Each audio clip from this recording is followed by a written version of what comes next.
All right, everybody, so this is the second PowerPoint for Chapter 9, and we're going to begin at slide 36. So classifying synovial joints. So we started with classifying joints in general into synarthrosis, amphiarthrosis, and diarthroses. And synovial joints is another name for diarthroses. And we kind of talked about the different ways of moving. Now we're going to classify the synovial joints, the diarthroses, by their actual movement, and we're going to have an example of each kind. Okay, so it's really important that you know where each of your joints fits into the classification scheme. So we're going to classify them as plane, hinge, condylar, also known as ellipsoid, saddle, pivot, or ball and socket joints. So a plane joint is a gliding joint. Remember, gliding is just kind of a wiggling of two bones that are next to each other. And so since they don't really flex or extend or pivot, they're just usually going to be two flattened or slightly curved surfaces that lay next to each other. And there's very limited motion. In fact, they're called non-axial. A hinge joint can only move in one plane. It's monaxial. So think about a door hinge. It can only open and close. It can't move up and down. And so a hinge joint are going to be things like our knee and our elbow. A condylar joint. A condyle is a rounded knob, can be roundish or oval shaped, that usually fits into a fossa or a socket. And so a condylar joint is an oval articular face within a bowl or depression. And it can sometimes move in two directions, side to side and front to back. So here are the first three. A plane joint, an example of a plane joint is where the clavicle touches the manubrium of the sternum. So they're both kind of curved surfaces. There's a little bit of wiggle in it, but not really any kind of flexion. Okay, slight non-axial movement. The hinge joint, here is the humerus to the ulna. There will also be the humerus to the radius. Those would be a hinge, and your knee is also a hinge between the femur and the tibia. A condylar joint is like the radiocarpal joint. Here's the scaphoid bone, and here is the radius. So you can see between the bottom of the radius and the scaphoid bone. Also, all of your metacarpophalangeal joints, 2 to 5, and your metatarsophalangeal joints are going to be condylar joints. The next three are the saddle joint. You think about the way a cowboy sits on the saddle. So instead of a bump being in a depression, it's more like the bump has a depression come over it, and it's biaxial. A pivot joint is for rotation, so it is monaxial. And a ball and socket joint has a round head in a cup-shaped depression, and it is triaxial. So the ball and socket joint has the most movement, which also means it's going to be the weakest, remember? So a saddle joint. So the metacarpal of your thumb sitting on the trapezium is a saddle. So the metacarpal has this, like the cowboy's legs, and then the trapezium has the saddle shape, and it can go back and forth this way and forward and backward. Okay, pivot joint, here is our atlas on our axis. There's the dens of the axis sticking up, and then we have a little ligament that forms the other side of that loop and allows the atlas to rotate back and forth around the axis. This is how you shake your head no. And then the ball and socket joint, like the humerus has a head that's shaped like a ball, and the scapula has a glenoid cavity that helps form part of the socket, and it can move in all directions.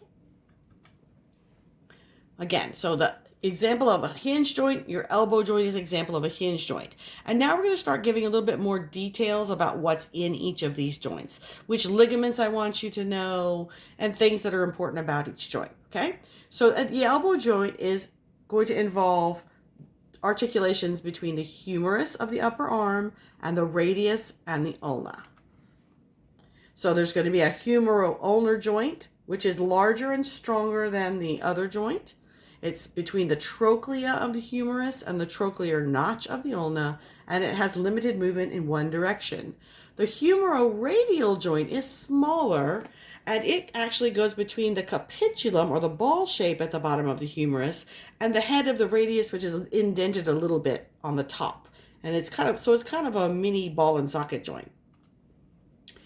There's the biceps brachii muscle attaches to the radial tuberosity of the humerus and helps control elbow motion. And the ligaments of the elbow are radial collateral, annular and ulnar collateral. So let's look at this. Collateral means same side. So the radial collateral ligament is going to be on the same side as the radius. And remember, your radius always is on the side of your arm where your thumb is. It always ends up just under the base of your thumb with, of course, your carpals and in between. But just to keep it straight, which side of your arm is the radius, okay?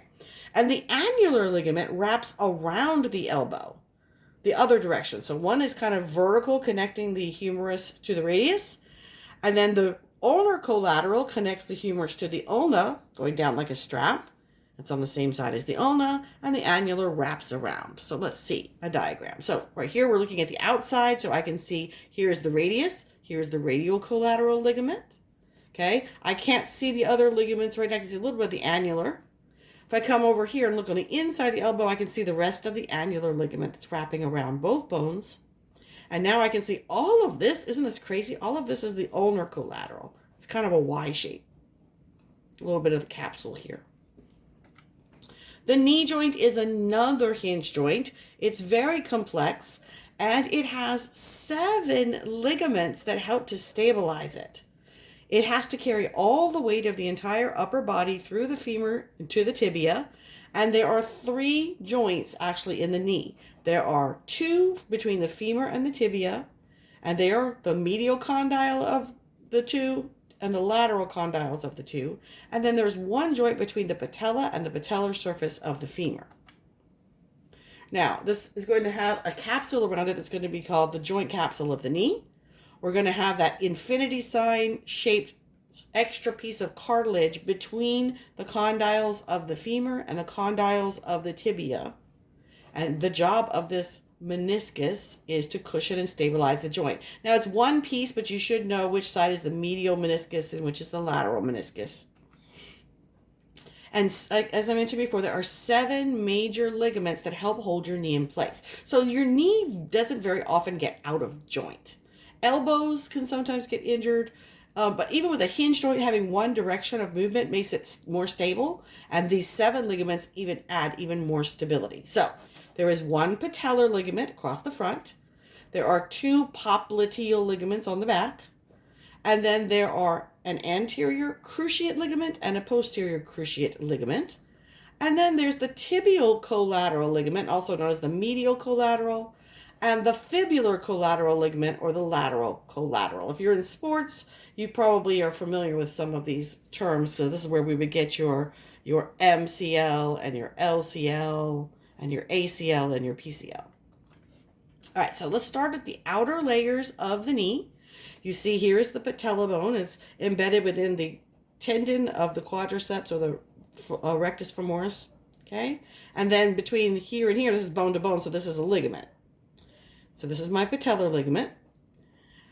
And then we're going to see on this side, this is a right leg. So this is the medial side. The tibia is always on the medial side. So this is the medial condyle of the femur to the medial condyle of the tibia. We have the tibial collateral ligament, or medial collateral. And over here, we have the fibular collateral or lateral collateral. Now that's all we can see looking at the front. We can see a little bit of the fat pad underneath. If we take off the upper layer, take off the patella, now we can see what's going on the inside. So here is the meniscus. This would be the lateral meniscus, and this is the medial meniscus. And then you see there are 2 ligaments that pass through the space between the bottom of the femur and the top of the tibia, and they form an X, or a cross. So these are your 2 cruciate ligaments. That means cross-shaped. Now the one that goes from the back to the front and lies on top is your anterior cruciate ligament, or ACL.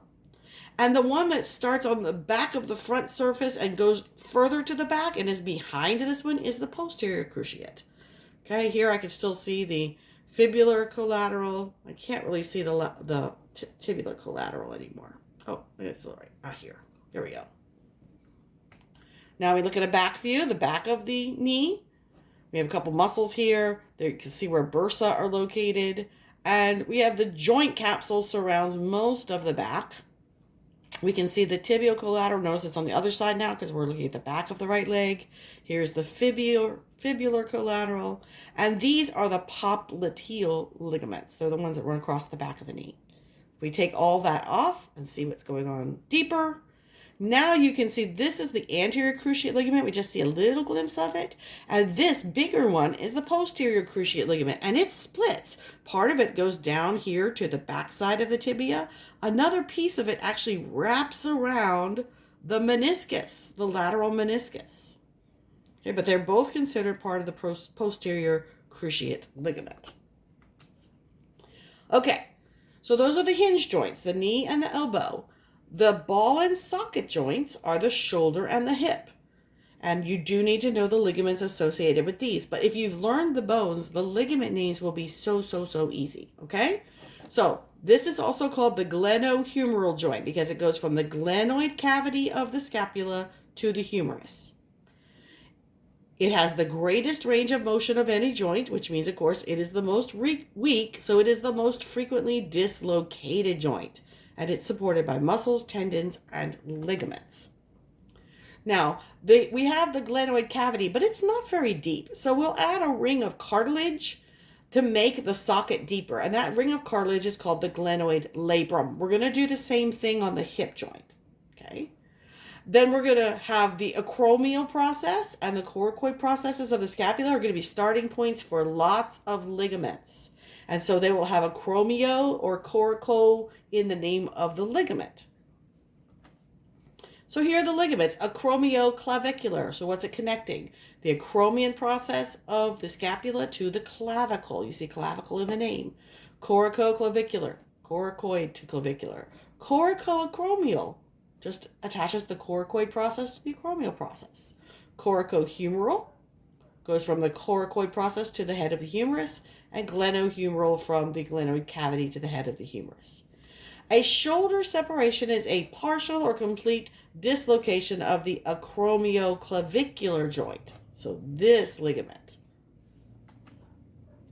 Now, we also have muscles that are called the rotator cuff muscles, and they can be remembered, their first letters by the acronym SITS. Now, you got lots of muscles that have these letters, so make sure you learn the right ones, but these four SITS stand for supraspinatus, infraspinatus, teres minor, that T doesn't tell you that it's the minor, not the major, and subscapularis. Okay, so these are four muscles that are going to help stabilize the shoulder joint.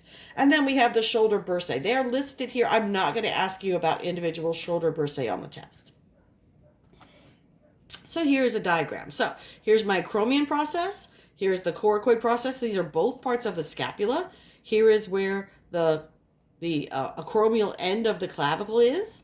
And you can see all these ligaments. So this is coracoacromial. Here is coracoclavicular. There's two there. Here is acromioclavicular. You can't really see the acromiohumeral or coracohumeral in here. It's actually underneath. Okay. The hip joint is another ball and socket joint, although it tends to be stronger than the shoulder. It has an acetabular labrum, which again is a rim of cartilage that deepens the socket, and it helps seal in the synovial fluid. And the ligaments of the hip are iliofemoral, pubofemoral, ischiofemoral. You notice those three parts of the pelvis, three different bones, ilium, pubis, and ischium. The transverse acetabular. Now, the acetabulum is the cup shape that the head of the femur goes into. And so if it's transverse acetabular, you know it goes across it. And then the ligament of the femoral head comes out of the center of the acetabulum and goes into the femoral head. So here is the transverse acetabular ligament. Here's the ligament of the femoral head. You can see the acetabular labrum. And as I turn it sideways, we can see the other ligaments. So this is a front view. So here is my pubis. So this is the pubofemoral ligament. This is the ilio, because this is where we start the ilium. This is the iliofemoral ligament. So we have two ligaments here on the front. Now we missed the ischiofemoral, right? So we have to go to the back. And that's where we find the ischiofemoral ligament. So what can happen to your joints? Well, everyone, as they get older, experiences rheumatism. Now, we don't use that word so much, but pretty much as you get older, your joints start to ache and get stiff. Now, there's a difference between rheumatism and arthritis. Arthritis is a disease that affects synovial joints. Osteoarthritis is what we think of as our normal arthritis. That's usually age-related. It's going to be caused by wear and tear of joint surfaces or genetic factors that are affecting the collagen, and generally starts affecting people over 60. Now, so arthritis is common, rheumatism is common, but there's something that's different when you put these two terms together. Rheumatoid arthritis is nothing like the arthritis associated with aging. It's actually an immune system problem where it attacks your joints, and it can happen at any age. It can happen as a child, and your body begins to breaking down your joint tissues and sometimes converting them to solid bone. Very painful, can cause lots of problems. There's also gouty arthritis, where you have crystals of uric acid that form within a joint. These end up being like little shards of glass. And so every time you move that joint, it cuts, it causes inflammation, it can cause infection, and it's very, very painful. Men are more prone to gout than women, and the most commonly affected joint for gout is in your big toe. Okay, we can also see changes that are caused if you don't allow a joint to move. If you don't allow it to move due to injury or because you have an arthritic condition, it reduces the flow of synovial fluid, which can then also exacerbate or cause the symptoms of arthritis. And so sometimes people who are paralyzed, they're treated by something called continuous passive motion. And more great news about getting older. As we get older, our bone mass decreases, our bones weaken, and our risks of fractures increases. So all through your life, your body is constantly forming bone and then reusing some parts of the bone to do other body processes. And so you're trying to do a balancing act between bone formation and bone absorption or bone recycling.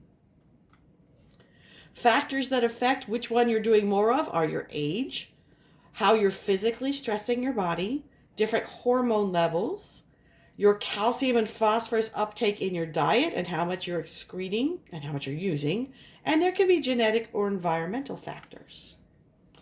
And of course, your joints aren't a standalone system, they're part of the skeletal system, and other things that interact with the other parts of your skeletal system would be muscles have to attach to bones and they provide force for moving them. Bones are controlled by the endocrine system, whether they're being built or destroyed. The digestive and urinary systems are going to give us ways to have more calcium and phosphate minerals to put in the bones. And your skeleton is kind of a storage place for calcium, phosphate, and other minerals. So here's our little summary of the skeletal system there. Okay, guys, that's the end of chapter 9. I wish you happy studying and good luck on the exam.